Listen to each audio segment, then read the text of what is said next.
네, 안녕하십니까. 진정 배우를 꿈꾸는 사람들의 멘토 K액팅입니다. 오늘은 여러분과 함께 여러분들이 대사 연습을 할 때 주의해야 될 점, 여러분들이 대사 연습을 할 때 관성대로 연습을 하지 말고 좀 더 나은 방법으로 개선되는 그런 식으로 연습을 해라에 대한 내용을 살펴보도록 하겠습니다. 여러분들이 연기 연습을 할 때 여러분들한테 주어진 대사가 있으면 처음부터 끝까지 막 이렇게 연습을 하죠. 네, 가끔은 그런 전체적인 맥락을 놓고 연습을 하는 것도 중요합니다. 즉, 내가 10개의 문장이 있으면 10개의 문장이 만약에 3문단이다 아니면 4문단이다 그러면 그 전체적인 문단의 흐름에 따라서 문단마다 변화를 주는 그런 문단의 변화에 따라서 내 생각의 흐름이 달라지고 내 호흡이 달라지고 그리고 포즈가 달라지고 그런 식의 연습들을 하는 게 굉장히 중요할 수 있죠. 근데 여러분들이 만약에 연기 연습을 하다가 대사 연습을 하다가 뭔가 잘 안 풀리면, 즉 그 대사의 끊어읽기가 안 되거나 어미 처리가 안 되거나 어떤 발음이 안 되거나 이런 경우, 그러면 끊어읽기가 안 되거나 어미 처리가 안 되거나 발음이 안 되는데 이런 것들을 무시하고 전체 대사를 갖다 다 연습하는 게 크게 의미가 없습니다. 왜냐면 내가 전체 대사를 해나가는 가운데 발음이 안 되거나 어미 처리가 안 되거나 어떤 끊기가 안 되는데 그걸 계속하면 어차피 뒤에 가면 다 망가진단 말이죠. 그래서 이럴 땐 여러분들이 어떻게 연습을 하는 게 좋으냐면 한 문장 한 문장을 끊어가면서 연습하는 게 되게 중요합니다. 즉 한 문장이 되면 두 번째 문장을 연습하고요, 두 번째 문장이 되면 첫 번째 문장과 두 번째 문장까지 연습하고요, 그리고 첫 번째 문장과 두 번째 문장이 되면 세 번째 문장만 따로 연습을 하는 겁니다. 그래서 세 번째 문장이 되면 첫 번째, 두 번째, 세 번째 문장을 붙여서 연습을 하는 거죠. 즉 이런 식으로 내가 하나 정리해 나가는 습관들을 키워야 되는데, 우리가 연기를 처음 배우는 사람들 같은 경우, 연기 시작한 지 얼마 안 되는 사람들 같은 경우는 대사가 써 있으면 이걸 무조건 전체를 한꺼번에 해야 되는 줄 알고 10문장짜리가 됐든 20문장짜리가 됐든 그냥 막 읽어나간단 말이죠.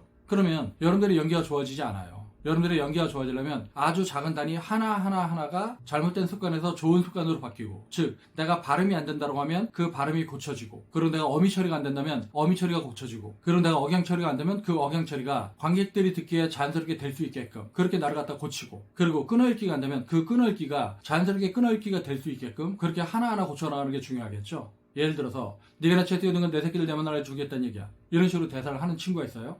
네가 내 차에 뛰어든 건 내 새끼를 내면 날 주겠다는 얘기야. 너 내가 얼마나 벌어먹고 사는지 알기네? 오늘도 33,150원 사놓고 벌었어. 이런 식으로 연습하는 게 큰 의미가 있나요? 이렇게 연습하면 대사가 너무 급하기도 하고, 이렇게 대사를 급하게 연습하는데 자기가 무슨 말을 하는지 알고 할 리가 없잖아요. 그리고 대사가 이렇게 급한데 거기에 어떤 감정을 집어넣을 수 있겠습니까? 이렇게 대사를 한다고 하는 건 뭐냐면 대상을 염두에 두지 않는 거예요. 즉 대상이 없다고 하는 거죠. 혼자 대사를 갖다가 뇌까리고 있는 겁니다. 이렇게 되면 대사 전달도 안 되잖아요. 감정 표현도 안 되죠.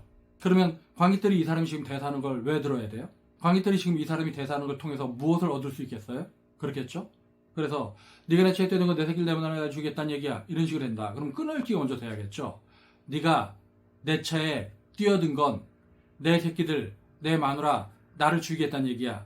얘네들이 다 각각 돼야 됩니다. 그래서 얘네들 각각이 되면 얘네들 갖다 꾸러미를 묶는 거죠. 네가 내 차에 뛰어든 건 내 새끼들, 내 마누라, 날 죽이겠다는 얘기야. 즉 좀 아까 제가 처음 했었을 땐 네가 내 차에 뛰어든 건 내 새끼들, 내 마누라, 날 죽이겠다는 얘기야, 이렇게 7블록으로 얘기했다라고 한다면, 지금은 제가 네가 내 차에 뛰어든 건 내 새끼들, 내 마누라, 날 죽이겠다는 얘기야, 이런 식으로 해서 한 3-4블록 정도로 얘기를 했죠. 네가 내 차에 뛰어든 건 내 새끼들, 내 마누라, 날 죽이겠다는 얘기야 해서 지금 3블록 정도로 했습니다. 근데 이제 3블록 정도로 했는데 이 각각의 블록 안에서도 나는 끊기를 했죠. 즉 네가 내 차에 뛰어든 건 내 새끼들, 내 마누라, 날 죽이겠다는 얘기야.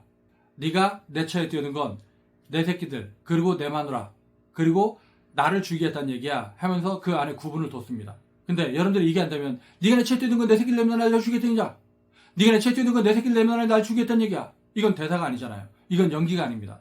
그러면 이걸 자연스럽게 처리하려면 어떻게 해야 돼요? 일단 내가 무슨 말을 하는지 알아야겠죠. 내가 무슨 말을 하는지 알고 해야지 상대방도 내가 하는 말을 들을 수가 있습니다. 그리고 내가 무슨 말을 하는지 알고 해야지 관객도 내 대사를 무슨 말인지 알아듣게 됩니다. 근데 이게 안 되면 관객은 무슨 말을 하는지 못 알아들어요. 네. 그리고 여러분들 일상적으로 말할 땐 너와 나를 구분합니다. 너, 나, 우리, 내 새끼들, 내 마누라, 이런 걸 다 구분하고 내가 인식하고 얘기를 해요. 근데 연기를 할 땐 이게 내 말이 아니니까 여러분들이 이런 부분들을 놓친단 말이죠. 그러니까 이 말을 내 말처럼 한다고 하는 건 뭐예요? 네가 내 차에 뛰어든 건 내 새끼들, 내 마누라, 날 죽이겠다는 얘기야. 이걸 내가 인식할 수 있어야 되잖아요. 즉 너를 인식할 수 있어야 되고 나를 인식할 수 있어야 됩니다. 그리고 내 차에 뛰어든 건 내 차에 뛰어들었다, 내 차에 뛰어든 모습들을 우리가 인식할 수 있어야 됩니다. 그리고 내 새끼들, 내 마누라, 나를 죽이겠다는 얘기야. 너 나 죽이려고 하니? 너 나 죽이겠다는 얘기야? 라고 하는 걸 내가 인식하고 할 수 있어야 돼요. 그래서 이것들을 인식할 수 있을 때 네가 내 차에 뛰어든 건 내 새끼들, 내 마누라 날 죽였다는 얘기야! 이런 것들을 우리가 자연스럽게 소화할 수 있다고 하는 거죠. 근데 이게 안 되는데, 즉 발음이 안 되거나 어미 처리가 안 되거나 끊기가 안 되는데 이걸 1필 휘지 연기를 한다고 하는 게 아무 의미가 없는 거겠죠. 즉 여러분들이 연기 연습을 할 때 감정 표현 위주의 연습을 하다 보니까 네가 내 차에 뛰어든 건 내 새끼들, 내 마누라 날 죽였다는 얘기야! 이런 식으로 간단 말이죠. 근데 감정 이전에 네가를 인식할 수 있고 내 차를 인식할 수 있어야 돼요. 너와 나 뛰어든다, 죽이겠다는 얘기다. 너 내가 얼마를 벌어야 먹고 사는지 알기나 해? 너 내가 얼마를 벌어야 먹고 사는지 알기나 해? 만약에 근데 이렇게 하는데 너 내가 얼마를 벌어 먹고 사는지 알기나 해? 만약에 이런다고 한다면 너 내가 얼마를 벌어야 먹고 사는지 알기나 해? 이건 의문문이 아니죠. 이렇게 된다고 한다면, 이렇게 의문문 처리가 안 되는데 다음 문장으로 넘어가면, 그러면 맥락이 형성이 안 되잖아요. 그래서 뭔가 끊기가 잘못됐구나, 발음이 잘못됐구나, 아니면 연결어미 처리, 아니면 종결어미 처리, 아니면 억양 처리, 이런 게 잘못됐다고 한다면 그거를 하나 고치면서 넘어가야 됩니다. 이런 게 안 되는 가운데 여러분들이 대사를 전체를 통으로 연습하는 거, 모래 위에 성을 쌓는 거랑 뭐 별반 차이가 없는 거잖아요. 그래서 여러분들이 대사 연습을 할 때 여러분들이 좀 더 좋은 연기를 하려면 그렇게 한 문장 중에서도 구와 구, 절과 절, 아니면 한 단어, 주어, 목적어, 서술어, 이런 것들을 내가 정확하게 인식하고 하나하나 끊어가면서 연습할 필요가 있다고 하는 겁니다. 즉 네가 내 차에 뛰어든 건 내 새끼들, 내 마누라 날 죽이겠다는 얘기야. 너 내가 얼마로 벌어야 먹고 사는지 알기나 해? 오늘도 33,150원 산학금도 못 벌었어. 하필이면 왜 나 같은 놈한테 끼어드냐? 이런 식으로 내가 대사를 하나하나 인식하면서 내가 각각의 문장, 각각의 단어를 하나하나 조율할 수 있도록 그렇게 내가 연습을 해나가는 거예요. 그래야지 여러분들의 연기가 좋아지게끔 기본기부터 하나하나 쌓여가겠죠? 그러니까 여러분들이 대사 연습을 할 때 뭔가 감정 표현이 안 된다, 감정이 잘 느껴지지 않는다, 이게 어떤 감정인지 모르겠다, 여러분들은 매번 이런 거 갖고 이제 싸우고 있는데, 그거보다 더 중요한 건 감정 이전에 여러분들이 말을 제대로 할 수가 있는가. 말이 안 되면 감정 전달이 될 수가 없죠. 즉 여러분들이 감정 전달이 안 되는 거, 감정 표현이 안 되는 게 다 호흡이 딸려서 그런 경우가 많이 있거든요. 여러분들이 말이 제대로 되게끔 해서 그 호흡에 안정감을 갖게끔 하고, 그리고 의미 전달이 되게끔 한 다음에, 그리고 여러분들이 감정을 얹어야겠죠. 그러니까 여러분들이 연기 연습을 한다고 하는 건 여러분들이 원래 해오던 관성대로 대사를 하는 것이 아니라 여러분들이 가지고 있는 문제점, 여러분들이 가지고 있는 잘못된 습관, 이것들을 제거하기 위한 연습. 그래서 올바르게 말하는 방식, 올바르게 대사를 전달하는 방식, 이거를 하나하나 찾아가는 것들, 이게 연기 연습 과정이고 대사 연습 과정이라고 할 수가 있어요. 이게 꽤나 시간이 오래 걸리는 것 같고 굉장히 골치 아픈 작업이긴 한데, 여러분들이 이런 과정들을 거치면 어느 순간부터 이 끊기, 발음, 어미 처리, 이런 것들이 이제 자연스럽게 내 몸에 배고 나면 여러분들이 그 이후에 연기를 할 때 굉장히 자유로움을 느낄 수가 있습니다.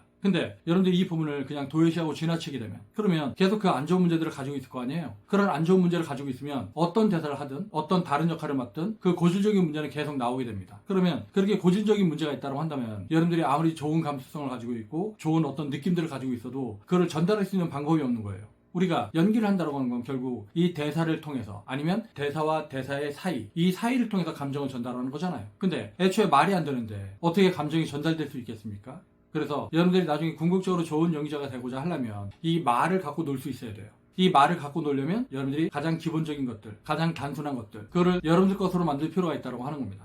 네, 오늘은 여러분과 함께 여러분들이 연기를 잘하는 방법, 여러분들이 연기를 잘하는 배우가 되고자 한다면 대사 연습을 할 때 통으로 연습하지 말고 내가 가지고 있는 문제점을 하나하나 극복하는, 짧게 끊어가는 연습들. 그래서 한 문장에 어떤 문제점이 극복되고 나면 두 번째 문장의 문제점을 극복하고, 그리고 두 번째 문장의 문제점이 극복되고 나면 세 번째 문장의 문제점을 극복하고, 이게 되고 나면 첫 번째 문장과 두 번째 문장을 연결해서 연습을 해보고, 그리고 이게 되고 나면 첫 번째 문장과 두 번째 문장, 그리고 두 번째 문장과 세 번째 문장까지 연결해서 연습을 해보고. 근데 연결해서 연습했었을 때 여러분들의 문제점이 다시 나온다. 그럼 다시 분리해서 하나하나 연습을 하는 거예요. 그래서 다시 하나하나 연습을 해서 여러분들의 문제점이 극복되고 나면, 그래서 다시 붙이면 그럼 또 이제 될 겁니다. 이렇게 연기를 단계를 밟아서 여러분들이 밟아 나가야 돼요. 그러니까 여러분들이 연기 연습을 한다고 하는 건 연습, 습관을 연마하다, 나쁜 습관을 좋은 습관으로 만들다, 이런 개념이기 때문에 여러분들이 관성대로 연습하는 것이 아니라 여러분들의 문제점, 여러분들의 한계점, 여러분들의 단점, 이것들을 극복하기 위한 그런 연습들을 진행하기 바라겠습니다. 네,